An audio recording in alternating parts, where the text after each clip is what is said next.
Quiero hablarles en esta mañana acerca del tema una carrera contra reloj. Repito, una carrera contra reloj. Ese es el tema que voy a hablarles en esta mañana, esperando ser dirigida por el Señor. Vamos a leer la palabra y pido al Señor que pueda hacerlo con plena libertad. Yo me estoy acostumbrando mucho a enseñar y no a predicar. Usted dirá, no es lo mismo, no. Lo mismo es la enfermedad del lomo, pero sí es diferente, hermanos. Así que en esta mañana quiero predicar la palabra del Señor y voy a usar como base para la predicación las contundentes y solemnes palabras del apóstol Pablo a su joven discípulo Timoteo. Y entonces desde estos versículos se desprende la temática en esta mañana. Tal vez, hermanos, para nosotros en nuestro contexto, tal vez no nos es tan fácil ubicarnos. ¿Qué será eso de una carrera a contrarreloj? Y la verdad es que yo los entiendo. ¿Por qué?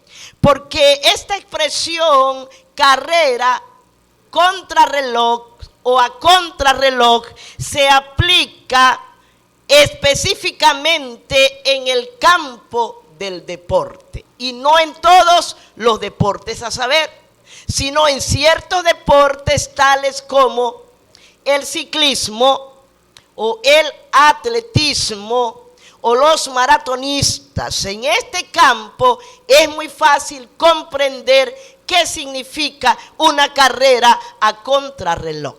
Pero también es muy cierto, hermanos amados, que nosotros hemos aprendido del Señor Jesús a utilizar la metáfora para explicar grandes verdades. Esta fue una manera como el Señor enseñó mediante la narración de parábolas, donde con hechos, objetos o cosas propiamente terrenales, el Señor enseñaba una verdad celestial, una verdad divina, y recurría siempre a las parábolas. Por eso es que vamos nosotros entonces a llevar esta metáfora de la carrera del deporte para aplicarla a la vida de la iglesia en el hecho o en el sentido de la responsabilidad que la iglesia ha tenido desde que fue fundada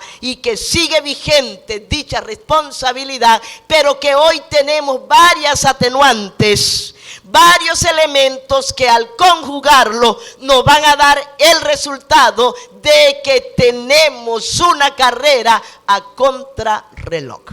Ahora bien, hablamos o se habla, estas carreras contrarreloj, ¿en qué consiste? Y es que la verdad que cuando hablamos de una carrera a contrarreloj, estamos hablando de competidores en un terreno donde la realidad no es que se compite directamente con el contrincante que va conmigo al lado, no. Porque es una carrera contra el tiempo y se compite contra el tiempo, de tal manera que el atleta que haga el mejor tiempo, ese se lleva el premio. ¿Me estoy explicando? Ahora bien, ¿cómo es que nosotros podemos entender en esta mañana que la iglesia de este tiempo va en una carrera contra reloj? Y el factor aquí determinante es el tiempo. Ese es el factor determinante en esta mañana. Y la pregunta que usted y yo debemos hacernos una y otra vez es: ¿qué estamos haciendo con el tiempo? ¿En qué estamos invirtiendo el tiempo? ¿Cómo estoy optimizando mi tiempo? ¿Cómo estoy utilizando el tiempo en ese tiempo, en esa escala determinada por minutos, determinada por horas y por segundos? ¿Dónde radica la prioridad de mi vida? Y según esa priorización, usted podrá entender entonces si usted está valorando la carrera contra reloj o usted se está quedando tan atrás, tan desubicado, que no sabe ni siquiera que el tiempo que se va no lo va a volver a recuperar. Así que yo quiero que vaya conmigo en esta mañana a 2 de Timoteo capítulo 4, en el nombre del Padre, del Hijo y del Espíritu Santo. Te encarezco delante de Dios y del Señor Jesucristo, que juzgará a los vivos y a los muertos en su manifestación y en su reino, que prediques la palabra, que instes a tiempo y fuera de tiempo, redarguye, reprende, exhorta con toda paciencia y doctrina. Porque vendrá tiempo cuando no sufrirán la sana doctrina, sino que teniendo comezón de oír, se amontonarán maestros conforme a sus propias concupiscencias, y apartarán de la verdad el oído y se volverán a las fábulas. Pero tú sé sobrio en todo, soporta las aflicciones, haz obra de evangelista, cumple tu ministerio, porque yo estoy para ser sacrificado. El tiempo de mi partida está cercano. He peleado la buena batalla, he acabado la carrera, he guardado la fe. Por lo demás me está guardada la corona de justicia, la cual me dará a mí el juez justo, y no solo a mí, sino también a todos los que aman su venida. Esta es la palabra de Dios que hemos leído en esta mañana. Esta es una palabra que es directa, que en realidad no admite mayor explicación, pues es tan clara, es tan precisa en esta mañana, que si nosotros volviéramos a leer estas palabras de Pablo en esta mañana, coincidiríamos los que están conectados con el Espíritu Santo, que lo que Pablo habló a Timoteo se está cumpliendo tan a cabalidad en este último tiempo. Así que, hermanos amados, sin más preámbulo, vamos a entrar en materia para que luego estemos haciendo una oración por nosotros mismos, hermanos amados. Así que vamos a ver rápidamente que cuando nosotros leemos estos 8 versículos, vamos a ver en primer lugar, el llamado solemne del apóstol Pablo a Timoteo. En segundo lugar, vamos a ver que dentro de ese llamado hay por lo menos 4 demandas de Pablo a Timoteo.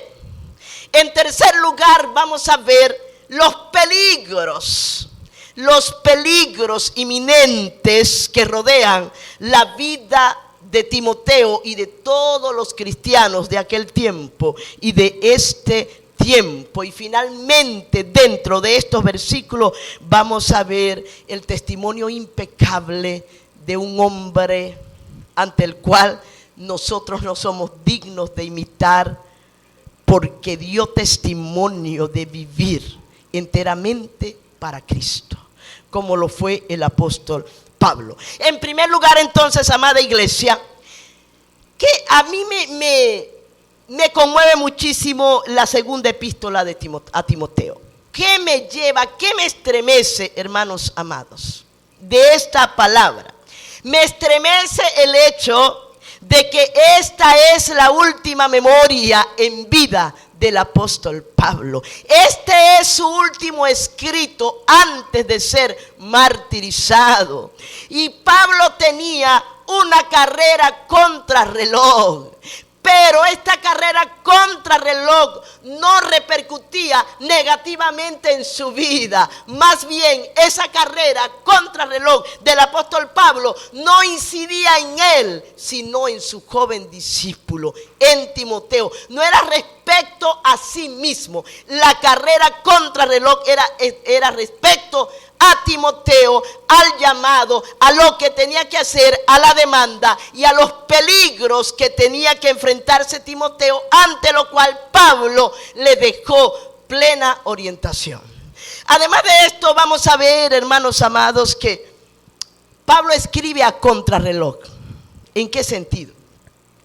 Tenía una carrera contra el tiempo. Él escribe, y cuando usted ve, Pablo le dice más adelante: procura venir pronto a verme. Así que Pablo escribe porque no tenía la seguridad de volver a ver a Timoteo. Él le dice: procura venir pronto a verme. Pero la realidad es que él dice: el tiempo de mi partida está cercano. Aunque él no tenía el momento de su partida, amado hermano, él sabía que se iba a ir. Y la historia, primero, la Biblia no me dice, ni la historia me dice que Timoteo pudo despedir a Pablo en prisión. Es muy probable que Timoteo no haya podido llegar donde estaba Pablo, y que Pablo, en esta carrera contra reloj, previendo que no le iba a ver, dejó escrito, dejó las orientaciones que Timoteo debía tomar en cuenta. Y vamos a ver entonces algunos aspectos rápidamente. Necesito que usted esté aquí, porque si usted se duerme, usted pierde. Porque si usted se distrae, usted pierde, hermanos. Porque estamos en la casa de Dios para ser ministrados en esta mañana. Estamos en este lugar para recibir palabra de Dios. Y no porque sea yo, no. Es porque es el Espíritu Santo que quiere tratar con la iglesia. Así como lo veíamos en las participaciones de los niños, de esas banderas, de esas naciones, que voy a hacer referencia de ello al final. Pablo le dice a Timoteo: te encarezco delante de Dios y del Señor Jesucristo, que juzgará a los vivos y a los muertos en su manifestación y en su reino. Estas son unas palabras de impresionante solemnidad. La solemnidad de esta demanda radica, amados hermanos, en la responsabilidad que Timoteo tenía para con el Señor, según el llamado que Dios le había hecho. Estas palabras de solemnidad radican en que lo que Pablo está hablando no es palabra de él, sino palabra de Dios. Y al ser palabra de Dios, se le debe prestar muchísima atención. ¿Por qué Pablo dice a Timoteo: te encarezco delante de Dios? Ese delante de Dios significa: te encarezco en la presencia de Dios. Te encarezco delante de los ojos de Dios, de ese que te está viendo, le dice el apóstol Pablo. Y le dice: ¿quién juzgará a los vivos y a los muertos? ¿Por qué Pablo le dice esto a Timoteo? Porque Pablo le está diciendo: un día, Timoteo, Dios, vas a tener que dar cuentas. Aquel que juzgará a vivos y a muertos. Vas a dar cuenta de lo que Dios ha puesto en tu mano. Vas a dar cuenta de lo que Dios te ha entregado. Y por eso Él hace este llamado tan solemne de que Dios juzgará a los vivos y a los muertos. Ese juicio nadie lo va a modificar. Hay un juicio para vida ante el tribunal de Cristo y un juicio para muerte ante el gran trono blanco. Así que Pablo le dice a Timoteo: por supuesto, Timoteo estará algún día delante del tribunal de Cristo. Muchos de los que estamos acá en esta mañana estaremos ante el tribunal de Cristo. Y tal vez muchos estarán ante el juicio del gran trono blanco, hermanos amados. Un día usted y yo vamos a dar cuenta delante de Dios de lo que usted está haciendo con lo que Dios le ha entregado. Dios a usted le ha entregado la perla de gran precio. Dios nos ha entregado el evangelio de la salvación, eso Dios te lo ha entregado. Y ninguno que haya nacido de nuevo puede decir: Dios no me ha dado nada. Dios te ha entregado el evangelio primero para que lo vivas. Pero antes de vivirlo tienes que creerlo. Al creerlo lo vives, y al vivirlo tienes que anunciarlo. Y si usted no anuncia el evangelio, y si usted no atesora, o yo no atesoro para el reino de los cielos, muchas de nuestras obras se estarán quemando, hermanos, y no pasarán la prueba del fuego. Y esto es tremendamente serio, amada iglesia.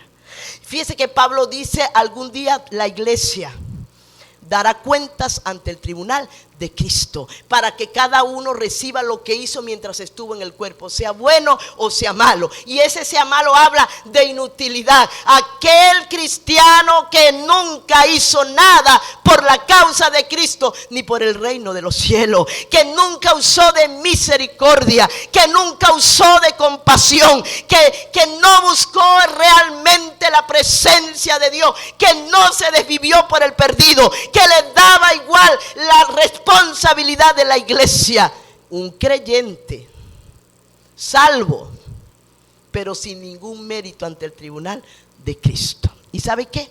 Imagínese, oí a un predicador poner este ejemplo que me encantó muchísimo. Imagínese, Dios nos guarde, nos asista, serían las palabras precisas de mi padre, que usted esté en su casa y su casa se incendie y la consuma el fuego, pero usted salió corriendo a tiempo. Todo lo que había dentro de la casa se quemó, allí no quedó nada, se salvó usted.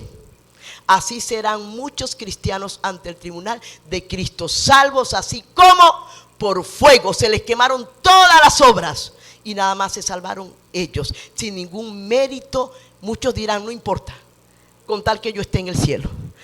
Pero yo creo que no debe ser la posición de un hijo de Dios, porque encontrarnos con la mirada de Cristo, claro, una mirada de compasión, y no haber hecho nada, tendremos que bajar la cabeza ante el tribunal de Cristo Jesús, amada iglesia.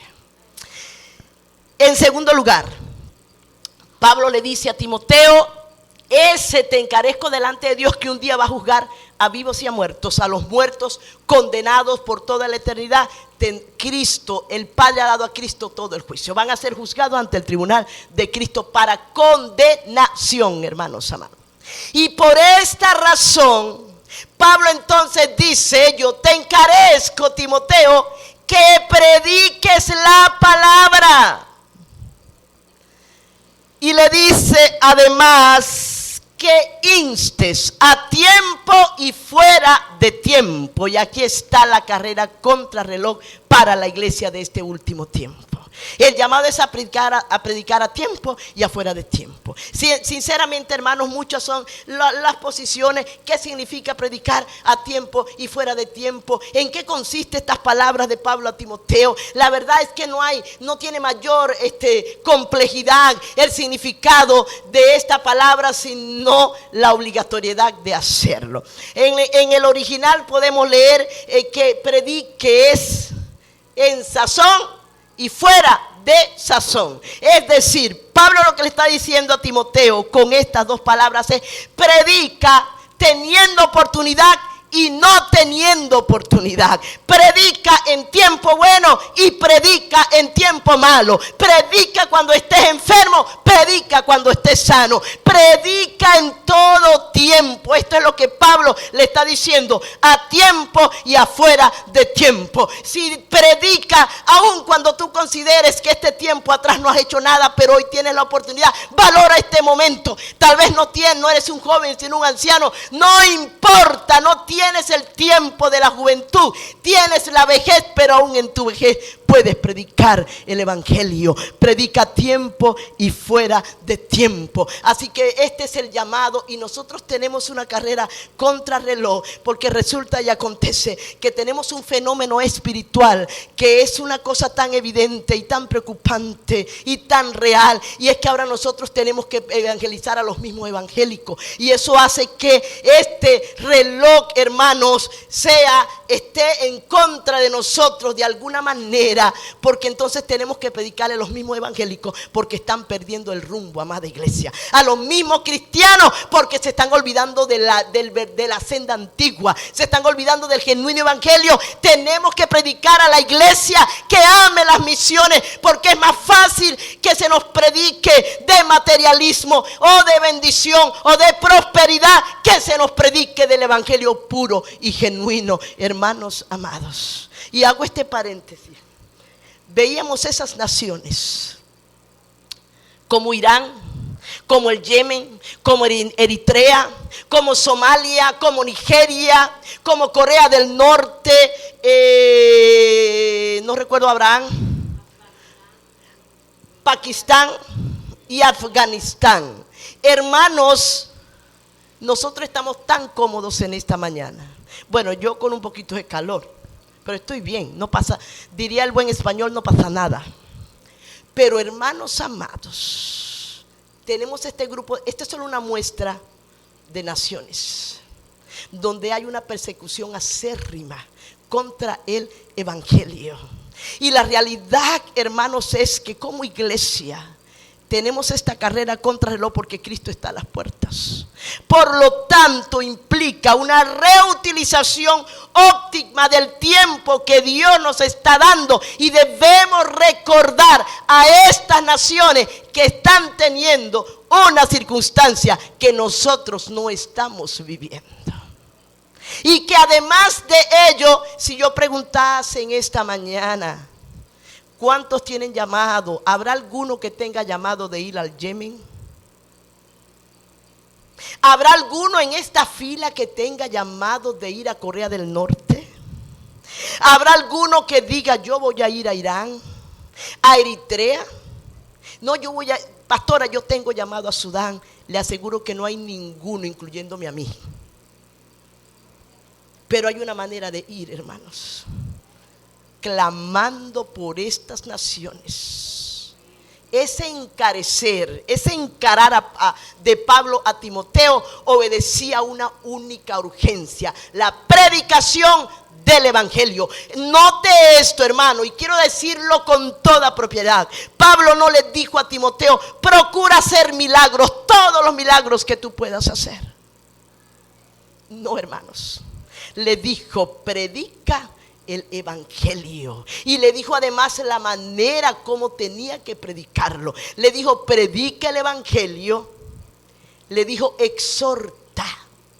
Por eso en la predicación del evangelio está la exhortación. Nosotros tendemos a confundir la exhortación con un regaño de Padre y Señor nuestro. Pegué 4 gritos y lo exhorté. Pero esa no es en sí la exhortación.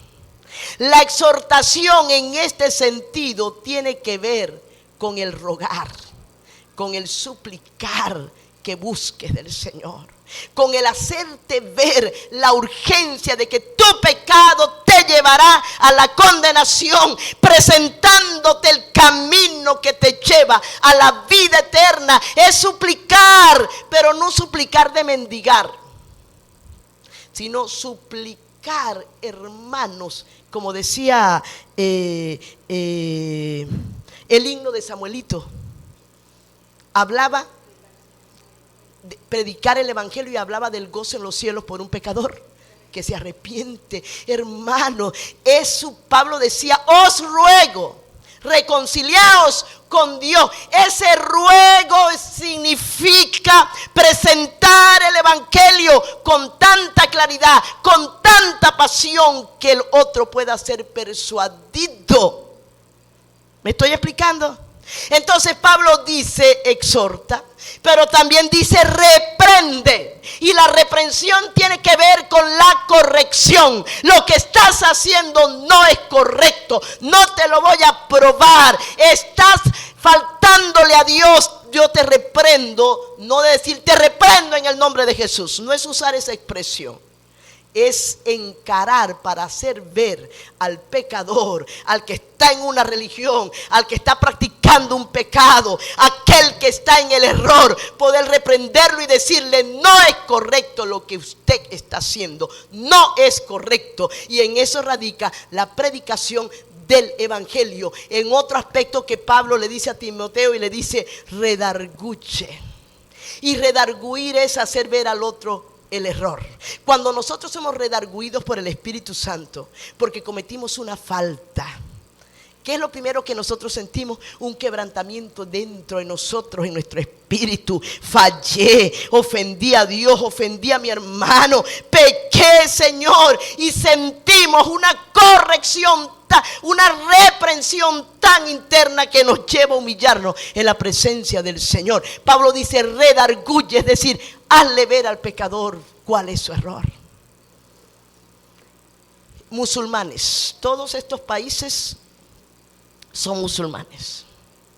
Hermanos, si nosotros vemos las banderas de estos países, que me llama muchísimo la atención, llámese la bandera de Sudán, que es blanca y verde, o ver la bandera de Irán, que es negra, blanca y verde, o esas banderas, hermanos, los colores que sobresalen una y otra vez en estos países, que muchos de ellos están en la profecía bíblica, es verde, rojo, blanco y negro, el color de los jinetes de Apocalipsis, hermanos amados. ¿Por qué razón? No se lo voy a decir ahorita. El domingo tengo un estudio escatológico y tal vez les hable un poquito de esto. Pero, hermanos amados, estamos llamados a que el evangelio redarguya. Pero ¿cómo puedo hacer esto si no me dejo redarguir a mí mismo por el Espíritu Santo? Pablo está diciendo: redarguye, exhorta, y todo esto forma parte de la manera como nosotros estamos llamados a predicar el evangelio. No a suavizar la palabra, no a ver que alguien está pecando, pero si me trae diezmo no le voy a decir nada, lo voy a dejar quietecito porque se me va a ir y no me va a seguir diezmando. El Señor reprenda al diablo, sea quien sea que diezme o que no diezme. Si está pecando, hay que confrontarlo con el pecado, porque Pablo dice que debemos hacerlo. La predicación del evangelio debe incluir el ruego, la corrección, el redarguir, es decir, la exhortación, instar a tiempo y fuera de tiempo. Y Pablo además le advierte a Timoteo de un grave peligro. ¿Por qué la necesidad de predicar la palabra como se debe predicar? Porque vendrá tiempo, dice Pablo, cuando el hombre no soportará la sana doctrina, la conseguirá extraña, la conseguirá farisea, la considerará ortodoxa, radical, no querrá oír el verdadero evangelio, y se amontonarán distintos predicadores que predicarán según sus propios deseos y no predicarán el evangelio. Predicarán fábulas basadas en el hombre, fábulas disfrazadas de verdad, y mucha gente apartará su oído. Y eso, hermanos, nos dice que tenemos una carrera contra reloj, que el tiempo no nos gane, sino que nosotros podamos invertir el tiempo anunciando el evangelio a viva voz, exhortando, corrigiendo, reprendiendo, persuadiendo, instando, suplicando, enseñando la verdadera palabra del Señor. Y dice Pablo a Timoteo: porque ya yo estoy para ser sacrificado. Hermanos, si le dice: y el tiempo de mi partida está cercano. Ahora, hermanos amados, esta expresión, el tiempo de mi partida, hace referencia, o lo podemos ver como la tienda de campaña que tuvo el tiempo requerido para estar allí instalada, pero luego llegó el momento de partir. Entonces desarmo porque voy hacia adelante. También hace referencia a ese barco que hay que sacarle el ancla porque va a zarpar del puerto hacia la eternidad. Esa era el apóstol Pablo diciendo: el tiempo de mi partida, ya yo voy a zarpar de este barco, de este mar, a puerto seguro. Eran las palabras del apóstol Pablo a Timoteo, y le dice: pero yo he peleado la buena batalla. Valoremos este tiempo para pelear la verdadera batalla. Y la verdadera batalla es una batalla espiritual. Es una batalla espiritual, hermanos amados. No es la batalla donde estamos perdiendo muchas veces el tiempo, enfrascados en las diferencias entre nosotros mismos, hermanos. Peleando muchas veces entre nosotros mismos. Y el Señor mirando desde arriba que estamos contra el reloj, porque se aproxima la hora exacta en el reloj de Dios, donde se tocará la trompeta y los salvos subiremos para estar con el Señor. Ahora, hermanos amados, es una cosa impresionante, porque nosotros predicamos el Evangelio. Cada domingo aquí se predica la verdad. Cada miércoles se hace referencia, cada martes, cada jueves, hablando de la vida como iglesia. Aparte de lo que usted hace individualmente, que es su responsabilidad y mi responsabilidad, la predicación del Evangelio. Pero se nos olvida todo lo que Dios nos ha venido diciendo en estos últimos meses. Una y otra vez el Señor nos viene hablando de la vida práctica del cristiano. Una y otra vez el Señor nos habla de sencillez, de humildad, de pobreza de espíritu, amada iglesia. Y no hago nada con predicar 365 días del año sobre la humildad si no la vivimos, si no la ponemos en práctica. Me puedo saber la estructura de la bienaventuranza, me puedo saber cada palabra en griego de esa bienaventuranza, pero si yo no la vivo, hermanos amados, de nada me sirve conocerlas. Y ese es el llamado, esa es la inquietud que yo tengo, amada iglesia. Estamos contra reloj, es decir, ese estar contra reloj nos habla de que Cristo está a las puertas y de que hay una vida cristiana que estoy llamada a vivirla, hermanos amados. Pablo dice: he peleado la buena batalla. Pero ¿cuál batalla? La batalla de la fe, hermanos amados. No la batalla contra otro, no la batalla de que no aguanto al hermano. ¿Cuántos de nosotros hemos dicho no aguanto más? Lo ha dicho muchas veces, hasta yo lo he dicho, pero esa expresión no viene de Dios. No aguanto más, como el meme, el videíto que se agarró de burla, ¿verdad? No aguanto más. Hermanos amados, nosotros no hemos pasado ni esto de lo que Pablo vivió. Ninguno de los que estamos acá sentados en esta mañana puede decir como Pablo: he peleado la buena batalla. Y cuando nosotros analizamos estos tres verbos de Pablo en esta oración, son tres verbos que gramaticalmente están en un participio perfecto.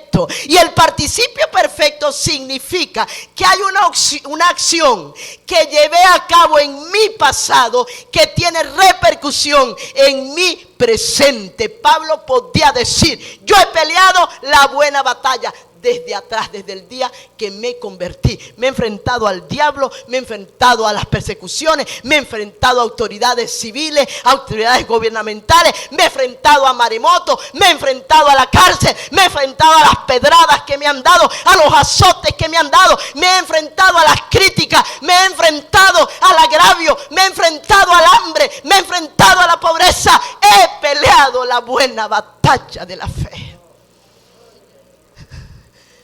Hermanos, no podemos ser tan débiles porque no tenemos tiempo de ser débiles.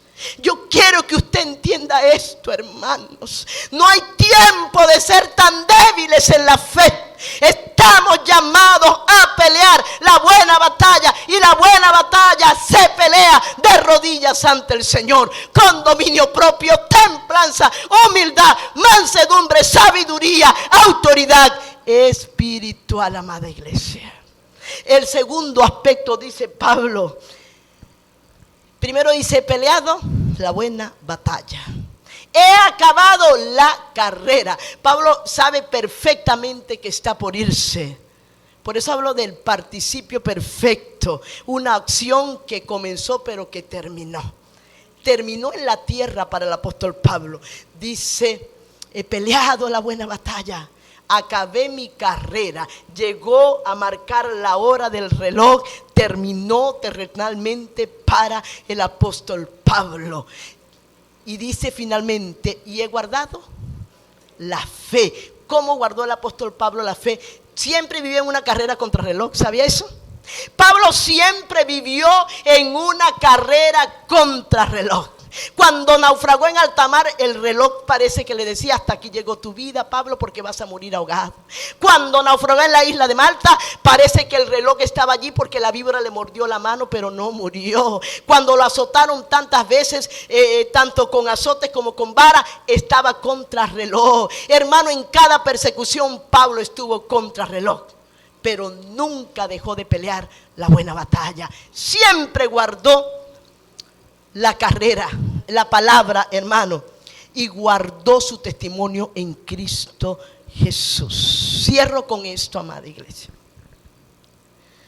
Nosotros estamos contra reloj. La iglesia está contra reloj y Cristo está a las puertas. Por lo tanto, el mensaje de Pablo no caducó. El mensaje de Pablo no ha prescrito. El mensaje de Pablo no pasó de moda. Ese mensaje es tan vigente para usted y para mí el día de hoy. Pablo le dice a la iglesia en esta mañana, el Señor les dice, a la iglesia tal cual, les encarezco a ustedes que un día me van a dar cuenta que prediquen el evangelio y que lo hagan a tiempo y fuera de tiempo. Que redarguyamos, exhortemos, corrijamos, reprendamos con toda paciencia, hermanos amados. Porque no es que lo vamos a hacer como dirían los mexicanos, a lo mero macho. No. Con paciencia. Paciencia es macrotumia. Ustedes se recuerdan que yo les hablaba de que hay dos palabras para paciencia hace días atrás. Y macrotumia, que es longanimidad, es la paciencia que se requiere en las relaciones entre nosotros mismos. El otro tipo de paciencia se requiere para poder enfrentar las vicisitudes o adversidades de la vida. No es igual, hermanos amados, que yo caiga en un lecho de enfermedad a que yo caiga en una guerra campal contra Servando, porque no soporto a Servando como copastor. Que no es así, porque esa es mi mano derecha acá en la iglesia, pero solo por decir. Es muy diferente que usted diga: yo no aguanto a la hermana, es que tiene un carácter de 1000 demonios, es que no la paso. Usted está en 0/20 en paciencia, y el Señor nos los ha recordado y nos los va a seguir recordando, porque podemos decir: sí, Señor, es que tú sabes cómo yo me siento, es que yo no merezco esto, y Dios diciéndote: tienes 0 en paciencia. Entonces, hermanos amados, Pablo dice que debemos hacerlo con toda paciencia. Carrera contra reloj. Cristo está a las puertas. ¿Cuántos de los que están acá en esta mañana están predicando el evangelio a tiempo y fuera de tiempo? ¿Cuántos de ustedes están sintiendo la necesidad de salir a predicar a viva voz? Ese es el lema de nuestro proyecto. Hermanos, hay una necesidad muy grande. Somos una iglesia misionera. Estamos llamados a orar por las naciones. Estamos llamados a orar por aquellos que tienen un llamado. Hermanos, pensemos por un momento en que estamos contra reloj y pensemos en esos misioneros, porque hay misioneros. En Eritrea hay misioneros, pero ¿a qué costo está un misionero en Eritrea? Porque se cuentan con los dedos de la mano y hay una carencia grandísima para poder completarse el número de misioneros entre las naciones. Y la realidad que tenemos es, hermanos amados, que es muy fácil irse a Argentina como misionero. Pero resulta que Argentina no es un campo misionero. Argentina es un país alcanzado por el evangelio. No puede decir Pedro Pérez o qué sé yo: voy a Venezuela como misionero. Venezuela ya no es un campo misionero. Venezuela es un país alcanzado por el evangelio. Es muy fácil decir: me voy a los Estados Unidos a hacer misiones. Estados Unidos nos trajo a nosotros el evangelio, hermanos amados. Es muy fácil decir: me voy a un país europeo. Eso es cómodo decir. Pero la realidad que es que podamos decir: me voy a Irán, tiene que ser un llamado. Porque, hermanos, irse a Irán es ir con la mentalidad que en cualquier momento me pueden matar. Y nosotros no estamos ganados para eso, necesitamos ser ganados para eso, hermanos. ¿Usted me entiende lo que yo le estoy diciendo? Pero ¿cómo puedo ser ganada para eso si mi prioridad con mi tiempo no tiene que ver con lo celestial, sino con lo terrenal? ¿Cómo puedo ser ganada para esto si Dios no es mi prioridad? La iglesia no es mi prioridad, la santidad no es mi prioridad. Me da igual hacer que no hacer, me da igual orar que no orar, me da igual cantar la música mundana y la música de Dios, me da igual llenar el corazón de resentimiento, me da igual tantas cosas. Estamos contra reloj. Estamos contra reloj, hermanos amados. Cristo puede venir en cualquier momento y necesitamos predicar el evangelio. Pero predicar el evangelio con coherencia, con testimonio. No a salir como locos. Si Cristo viene, el evangelio es la verdad, y con un mal testimonio donde quiera que nos paremos. No tendría sentido. Es la predicación de un evangelio que lleva el sello de coherencia, de pertinencia, de identidad, que en Cristo predico, pero vivo lo que estoy predicando. Así que, amada iglesia, culmino con esto. Estas fueron las últimas palabras de Pablo a Timoteo, pero son las palabras que Dios nos da hoy a la iglesia de este tiempo. Nos está llamando a evangelizar, nos está llamando a predicar, nos está llamando a predicar el verdadero, el genuino evangelio, a predicar de la santidad, a predicar de la salvación, a predicar de la redención, a predicar del arrebatamiento, a predicar de la gran tribulación, a predicar de la segunda venida de Cristo, a predicar del reino milenial, a predicar, amados hermanos, palabra, doctrina, palabra de Dios cada día. Porque yo pueda decir, bueno, podemos predicar muchas cosas, por supuesto. Podemos predicarle, hermanos, el tema hoy vamos a hablar, somos más que vencedores, pero yo puedo filtrar eso por la palabra y la palabra me lo dice, ¿cierto? Pero no venir a inventarme una fábula y manipular a la gente, y la gente indocta sin escudriñar dice amén. Yo tengo miedo de eso, iglesia. Así que en esta mañana yo quiero que nosotros oremos.